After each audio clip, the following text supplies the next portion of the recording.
The Abraham Accords is one of the most groundbreaking agreements in Middle Eastern history. While the deal has borne numerous political and diplomatic gains, the lesser-known outcome has come in the form of cultural collaboration. This year, the Jerusalem Biennale, a citywide biannual arts festival, has taken advantage of the new opportunities for creative cooperation in the form of a Hebrew-Arabic calligraphy exhibit entitled Maktub, an Arabic word meaning "it is written." The exhibit was curated by Lenore Mizrahi-Cohen and Shama Meshtali. Lenore is an American-Israeli artist who uses her Syrian Jewish heritage to inspire her work. And Shama is a Moroccan artist based in Dubai who found out later in life that her grandfather was Jewish, a discovery which heavily influenced her life and work. The two powerhouse women not only curated the exhibit, but also contributed as artists themselves. So in a general sense, when looking at all the works, I tried when curating to invite artists who were really at the top of their field from both countries, because I wanted everyone to be represented in the best possible light.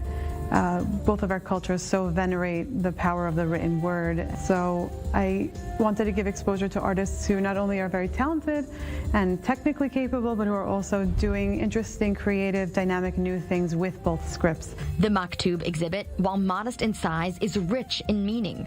A deeply layered story lying behind each piece. I studied international relations and conflict resolution. In the context of where I grew up, it was easier to use art to convey political messages. This is known to everyone as very similar to the Moroccan flag, but instead of the 5-pillar star, I put the 6-pillar star, which we know as the Star of David or the Seal of Solomon, because the Moroccan flag actually had a Star of David instead of a 5-pillar star up until 1927. So here you see the words history, memory, and identity repeated almost as a meditative process, as a healing process in the classical Arabic language, in Tifina, which is the script of the Amazigh community, and in Hebrew.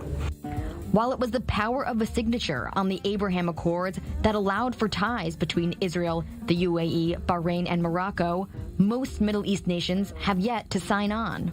I actually had a number of artists who reached out to us who wanted to be part of this exhibition, but unfortunately because they came from places that were not part of the Abraham Accords or the peace deals with Israel, so we had some limitations there. But Shama and Lenore's creative synergy doesn't end at the exhibit. The women also collaborated on a piece in Lenore's studio. Usually work is presented in the gallery, but in the context of this year's Biennale, which is 4 cubits, personal space, we thought it would be a really interesting idea to welcome another artist into this very personal, contained space and see how it might transform with her addition and how we might work together on an artwork on this theme.